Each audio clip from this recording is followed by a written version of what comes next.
Paradip, your physics teacher. I welcome you on your own YouTube channel AK Physics. Today we will discuss our next topic, that is the current loop as magnetic dipole. ठीक है, यानी कि एक current loop जो है वो magnetic dipole की तरह कैसे बिहेव करती है, राइट? तो इसके लिए हमने कंसीडर कर लिया कि हमारे पास एक लूप है जिसके अंदर से आई करंट है वो फ्लो कर रहे हैं. कितना करंट दे रहे हैं? I current is flowing through a loop. I current हमने फ्लो कर दिया. Where A be the radius, A क्या है इसका? Radius. A be the radius of this current loop. Now the magnetic field at axial point of this current loop at a very large distance. तो उसके लिए हमारे पास एक article पढ़ा था हमने कि magnetic field at the axis of a current loop, और उसका एक स्पेशल केस आया था when the point P is lie at very large distance. तो उसके लिए लास्ट रिजल्ट हमारे पास आया था magnetic field B is equal to mu naught I A square divide by 2 into R raise to the power 3. ये relation हमारे पास आया, ठीक है? क्या था? Mu naught I A square divide by 2 into R raise to the power 3. ये relation तब आया था when the point lie at very large distance. तो उसके लिए हमने ए को नेग्लिजिबल कर दिया था. यहाँ R plus R square plus A square whole raise to power 3/2 ऐसा कुछ था, ठीक है? तो उसके लिए क्या किया हमने ए को नेग्लेक्ट कर दिया था और ये रिलेशन हमारे पास आ गया. अब इस रिलेशन में 2 पाई से मल्टीप्लाई भी कर देते हैं और 2 पाई से डिवाइड भी करते हैं, ठीक है? मल्टीप्लाई करेंगे तो ऊपर वाली टर्म आपके पास आ जाएगी mu naught into I into 2 into pi A square, और ये डिवाइड में आपके पास आ जाएगा 4 pi into R raise to the power 3. आपके कैलकुलेशन ये क्या बना आपके पास? पाई इंटू ए स्क्वायर. ए क्या बताया था? रेडियस. पाई आर स्क्वायर क्या बन गया? एरिया. बन गया एरिया. तो इसकी जगह हम लिख देते हैं एरिया. ये आ जाएगा आपके पास mu naught into 2 into I into A divide by 4 pi R raise to the power 3. This is the magnetic field at the axis of this current carrying loop. इस करंट कैरिंग लूप के axis के ऊपर कितना magnetic field हमारे पास आ जाता है, ठीक है? Now the magnetic field at the axis of A bar magnet कितना आता है? अगर हम बार मैग्नेट की बात करते हैं, for a short bar magnet the magnetic field at its axis is, उसका आता है भाई ये आपके पास है बार मैग्नेट के लिए है भाई, ठीक है?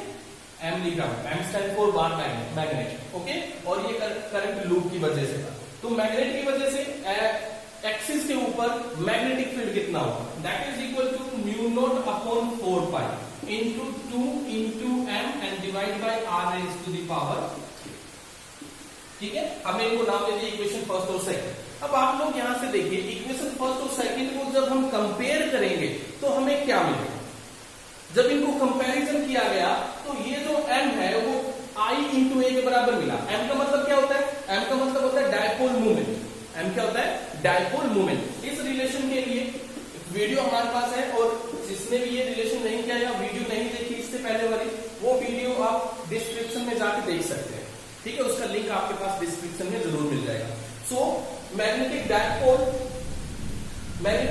मूवमेंट m ये यहाँ पे रिप्रेजेंट करता है. और उन दोनों को जब कंपैरिजन किया गया तो कंपैरिजन से हमें मिला कि magnetic dipole movement is equal to I into A, इसके बराबर हमें मिला, ठीक है? Magnetic dipole movement is equal to I into A, इसके बराबर है. तो यहां से हम ये रिलेशन बता सकते हैं, या ये आप स्टेटमेंट दे सकते हो magnetic dipole movement of a current loop की, क्या कि it is the product of current flowing through the loop and the area of the loop. अगर इन दोनों का प्रोडक्ट करते हैं तो हमें क्या मिलता है? Magnetic dipole movement of the current loop. इस करंट लूप का मैग्नेटिक डायपोल मूवमेंट हमें मिल जाएगा, ठीक है? If there is n number of turns, ये तो था भाई एक टर्न के लिए. इसके लिए था सिर्फ एक टर्न के लिए. अगर यहाँ n नंबर ऑफ टर्न्स होगी तो क्या करेंगे? If there is n number of turns then multiply it with n. क्या करें? इसको n से मल्टीप्लाई करो. n से मल्टीप्लाई करेंगे तो आ जाएगा आपके पास magnetic movement is equal to n into I into A, where this n represents the, इसको रिप्रेजेंट कर रहा है मैग्नेटिक n किसको रिप्रेजेंट कर रहा है? This n represents the number of turns of the circular loop, okay? ठीक है? यहां तक कोई डाउट किसी तरीके का नहीं. Now the direction of magnetic movement, क्योंकि हमें पता देखो मैग्नेटिक मूवमेंट इज ये वेक्टर क्वांटिटी. कैसी है? ये वेक्टर क्वांटिटी है. अगर ये वेक्टर क्वांटिटी है तो इसकी डायरेक्शन भी होनी चाहिए. इसकी इसकी डायरेक्शन के लिए हम यूज करते हैं भाई राइट हैंड थंब रूल। क्या यूज करेंगे? Right hand thumb rule. ठीक है, राइट हैंड थंब रूल क्या कहता है? राइट हैंड थंब रूल कहता है कि curvature of finger give the direction of the current and thumb give the direction of the magnetic moment. ठीक है, अगर कोई लूप आपके पास, मान लो यही लूप मेरे पास है, तो अपने फिंगर्स को करंट की डायरेक्शन में सेट करो। करंट की डायरेक्शन में करोगे तो ये आ जाएगी। ठीक है, और मैग्नेटिक फील्ड की डायरेक्शन क्या होगी फिर? डायपोल मोमेंट की डायरेक्शन क्या होगी फिर? Dipole moment is perpendicularly inward direction. ठीक है, तो डायपोल मोमेंट चला गया अंदर की तरफ, राइट। तो इस तरीके से हम डायरेक्शन भी प्रोवाइड कर सकते हैं डायपोल मोमेंट की। अब आते हैं इसकी ऐसा यूनिट। इसकी ऐसा यूनिट क्या होगी? SI unit of dipole moment, SI unit of dipole moment. तो यहां से आप निकाल सकते हो करंट एम्पियर और एरिया मीटर स्क्वायर, तो आपके पास आ जाएगा ampere metre square is the SI unit of the dipole moment. ठीक है, डायपोल मोमेंट की यूनिट भी पता चल गई। आप इसके लिए डायमेंशन फॉर्मूला भी निकाल सकते हो।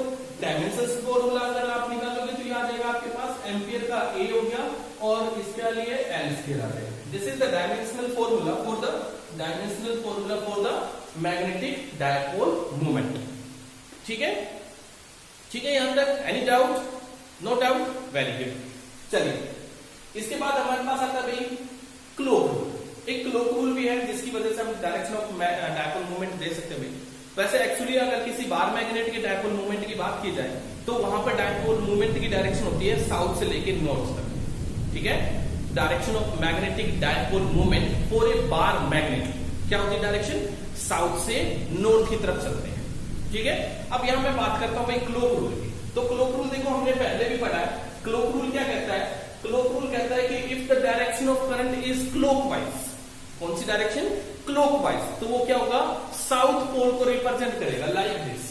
ये किसे रिप्रेजेंट कर रहा है? साउथ को रिप्रेजेंट करेगा। Similarly if the direction of current is anti clockwise in A loop, मान लो इसी तरीके से एक लूप मैंने कंसीडर कर लिया और इसमें डायरेक्शन ऑफ करंट जो है वो एंटी क्लॉकवाइज चल रहा है, तो इस केस में ये यहां पे नॉर्थ पोल को रिप्रेजेंट करता है। ठीक है, ये क्या करेगा? नॉर्थ पोल को यहाँ पे रिप्रेजेंट करता है। ये नॉर्थ पोल हो गया, ये आपके पास साउथ पोल हो जाएगा। ठीक है, अब देखो मैंने इसकी डायरेक्शन क्या बताई थी डायपोल मूवमेंट की? जब आप right hand thumb rule use कर रहे थे तो क्या बताया था? परपेंडिकुलर इनवर्ड बताया था ना, इसके लिए परपेंडिकुलर इनवर्ड। और हमें पता है मैग्नेटिक फील्ड लाइन साउथ से नॉर्थ की तरफ जाएगी इनसाइड में। ठीक है, डायपोल मूवमेंट की डायरेक्शन भी मैंने बताई। ये तो इनसाइड द बार मैग्नेट की बात थी वो। अगर बार मैग्नेट से बाहर की बात करते हैं तो magnetic field lines is always move from north to south, outside north to south और inside the magnet south to north. ठीक है, तो यहां पे देखो क्या हुआ, ये जो क्वाइल हमारे पास है, इस क्वाइल में अगर करंट की डायरेक्शन क्लॉकवाइज आती है तो साउथ पोलैरिटी यहां बन रही है। ठीक है, मान लो अब ये लूप मेरे पास होगी, यहां करंट जा रहा है क्लॉकवाइज डायरेक्शन के अंदर, ये वाली साइड आपके पास है साउथ, तो दूसरी साइड क्या बनेगी?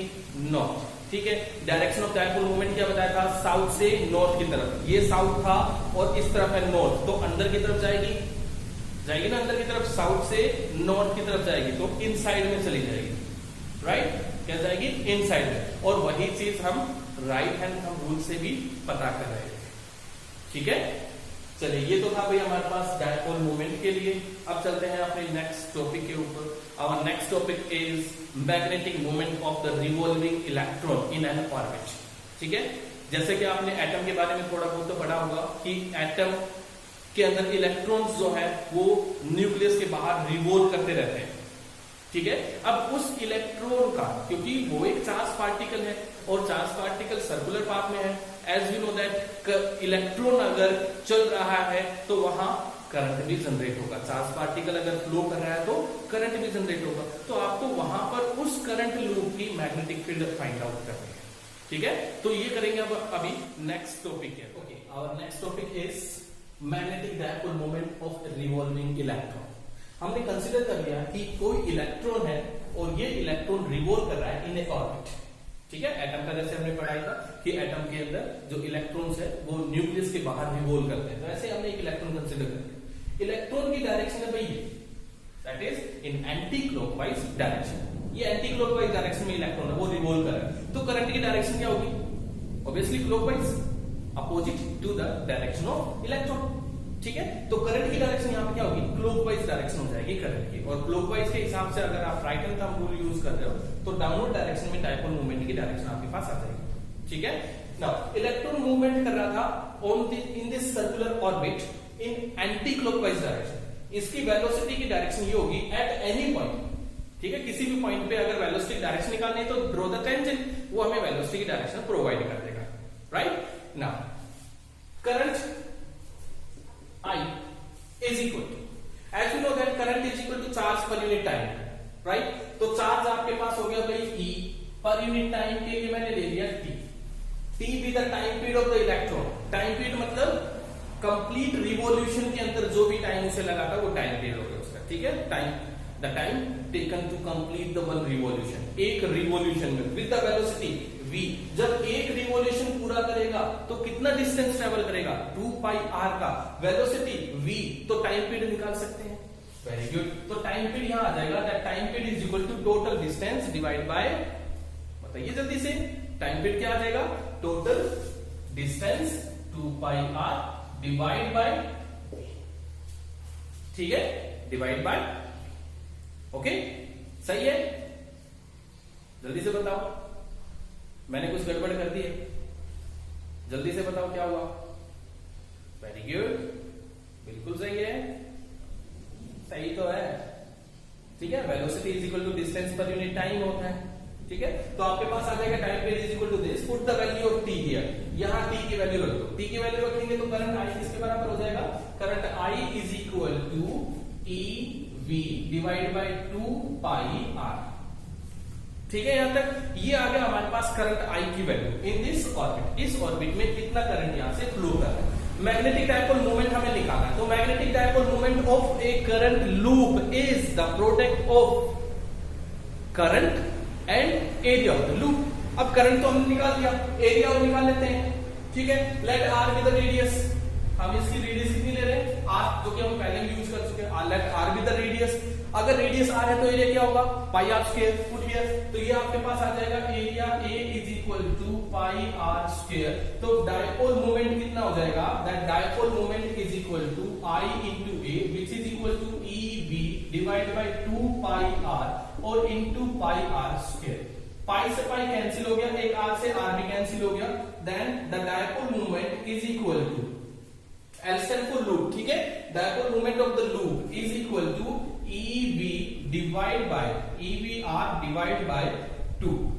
ये हमें मिल जाएगा dipole moment of the loop is equal to EVR divide by 2। This is the dipole moment of the revolving electron in an orbit. ठीक है, अब थोड़ा सा एटम वाले एटम पर चलते हुए, एटम का जो स्ट्रक्चर है वो नील बोर का दिया हुआ है जो अब हम यूज कर रहे हैं। ठीक है, और नील बोर ने एक पोस्टुलेट दिया था, उन्होंने कहा था कि the angular momentum of the electron which revolve in a orbit is always equal to NH upon 2 पाई।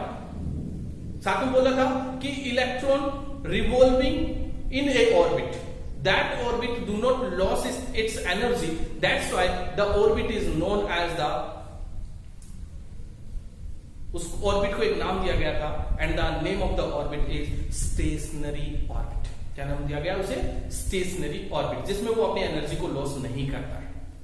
ठीक है भाई, सो यहां पर हम वो चीज यूज कर लेते हैं। As we know that angular momentum MVR is equal to NH upon 2 pi according to the second postulate of Niels Bohr. ठीक है, एटम के सेकंड पोस्टुलेट से मिला। VR की वैल्यू निकाल दो, VR is equal to N into H divide by 2 pi into M। Let this is the equation number 2, this is the equation number 3। ठीक है, 1 और 2 हमने दो इक्वेशन कंसीडर कर ली, इक्वेशन फर्स्ट, इक्वेशन सेकंड। अब इक्वेशन सेकंड की value उठा के as it is equation first में पुट कर दो। Dipole moment of the loop is, जब इसे सोल्व करेंगे तो क्या आएगा आपके पास, सॉल्यूशन के बाद आ जाएगा आपके पास E divide by 2, E by 2 आ गया। VR की जगह ये रख देते हैं, ये रखेंगे तो आ जाएगा NH divide by 2 pi M। ठीक है, सॉल्व करने के बाद क्या मिला, N into E into H divide by 4 pi M। Right, ये रिलेशन हमें मिल जाता है।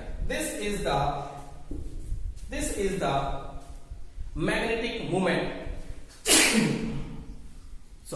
Magnetic movement of revolving electrons. ठीक है, रिवॉल्विंग इलेक्ट्रॉन का मैग्नेटिक मूवमेंट हमें मिल गया। यहाँ पे n का मतलब क्या है? इस n का मतलब होता है नंबर ऑफ ऑर्बिट, कि इलेक्ट्रॉन किस ऑर्बिट में रिवॉल्व कर रहा है। E का मतलब है charge on one electron, h का मतलब है फ्लक्स कांस्टेंट, पाई हो गया, m का मतलब है मास ऑफ इलेक्ट्रॉन। अगर इन सभी में से देखा जाए तो ये वाली सारी जो टर्म आई है ये सारी कांस्टेंट है। ठीक है, सारी टर्म क्या है?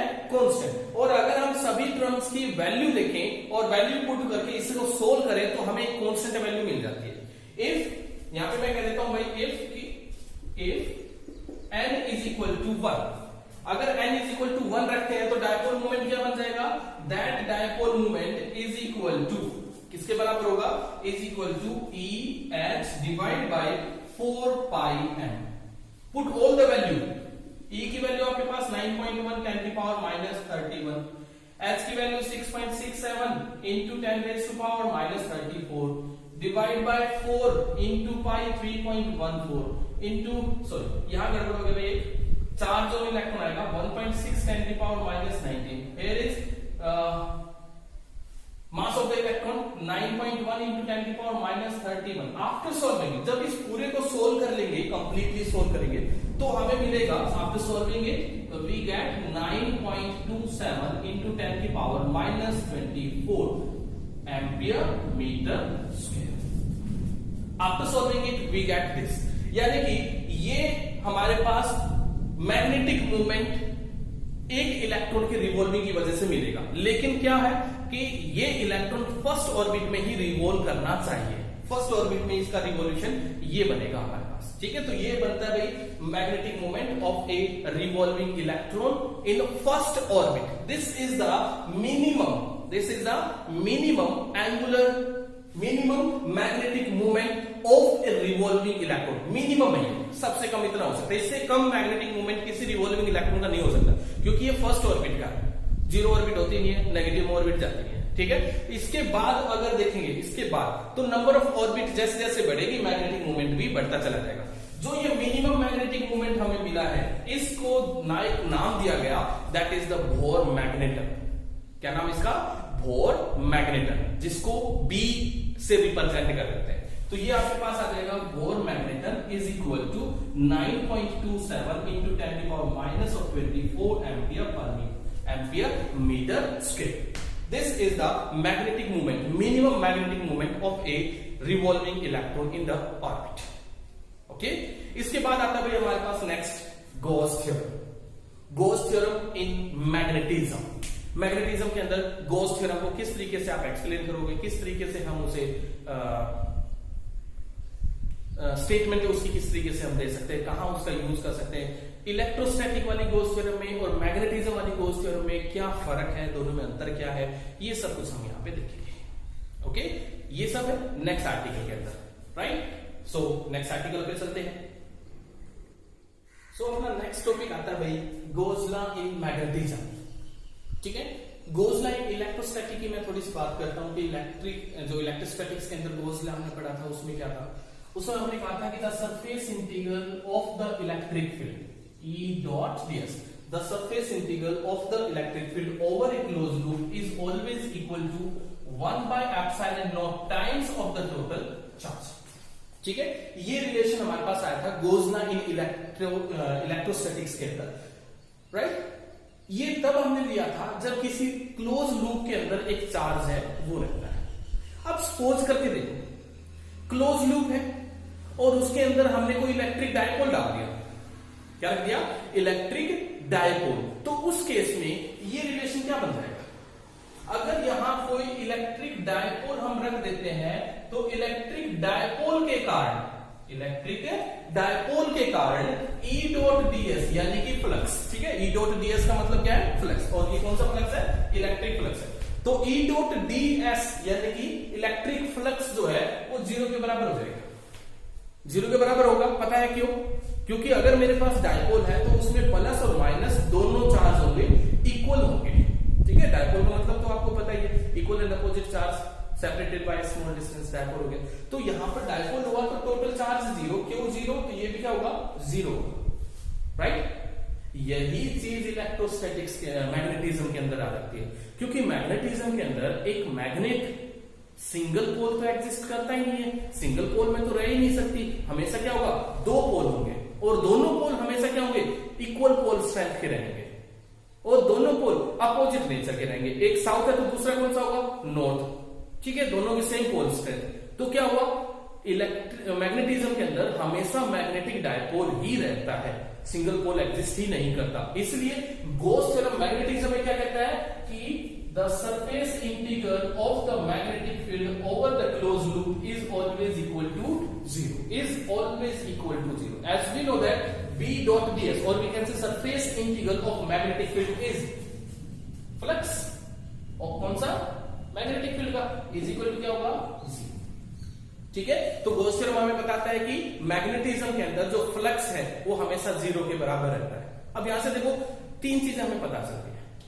पहला क्या, सबसे पहला तो हमें यह पता चल रहा है भाई मोनोपोल एग्जिस्ट ही नहीं कर रहा, कोई सिंगल पोल एग्जिस्ट नहीं करता, ठीक है, क्योंकि किसी भी लूप के अंदर कहीं भी ऐसा पॉइंट आपको नहीं मिलेगा जहां से मैग्नेटिक फील्ड लाइंस निकल रही है या उस पॉइंट पे मैग्नेटिक फील्ड लाइंस खत्म हो रही है, ठीक है, किसी भी करंट लूप के अंदर या किसी भी क्लोज लूप के अंदर ऐसा आपको नहीं मिलेगा। नहीं मिल रहा मतलब या तो सिंगल नॉर्थ पोल या सिंगल साउथ पोल एग्जिस्ट ही नहीं करेगा। दूसरा क्या पता चला कि मान लो ये सरफेस मेरे पास है, तो जितनी मैग्नेटिक फील्ड लाइंस इसमें एंटर करेंगी उतनी ही मैग्नेटिक फील्ड लाइंस यहां से लीव भी करेंगी, ठीक है, यानी कि total number of magnetic field lines entering in a close loop is always equal to the total number of magnetic field lines outside या emit out from the close surface. जितना लिविंग है उतना एंटरिंग भी है, ठीक है, ये चीजें हमें यहां से पता चलती है गॉस थ्योरम। तो गॉस थ्योरम इलेक्ट्रोस्टैटिक और गॉस थ्योरम मैग्नेटिज्म एक जैसे ही है हमें, ठीक है। फर्क क्या है कि इलेक्ट्रोस्टैटिक्स के अंदर सिंगल चार्ज एग्जिस्ट कर सकता है, लेकिन मैग्नेटिज्म में सिंगल पोल एग्जिस्ट नहीं कर सकता, इसलिए यहां पे फ्लक्स हमेशा क्या होगा, 0 किसी भी क्लोज सरफेस के लिए, राइट। तो ये था भी हमारे पास गॉस लॉ इन मैग्नेटिज्म। अब गॉस लॉ के ऊपर कुछ क्वेश्चंस बनते हैं, कंसेप्चुअल क्वेश्चंस बनते हैं, वो क्वेश्चन आप अपनी बुक से पढ़ेंगे, ठीक है। वीडियो के डिस्क्रिप्शन में आपको लिंक मिल जाएगा डायपोल मूवमेंट वाली एक वीडियो का, आप उस वीडियो को जरूर देखें, ओके। जिसने भी चैनल सब्सक्राइब नहीं किया है वो चैनल को सब्सक्राइब जरूर करें, वीडियोस को लाइक करना ना भूलें।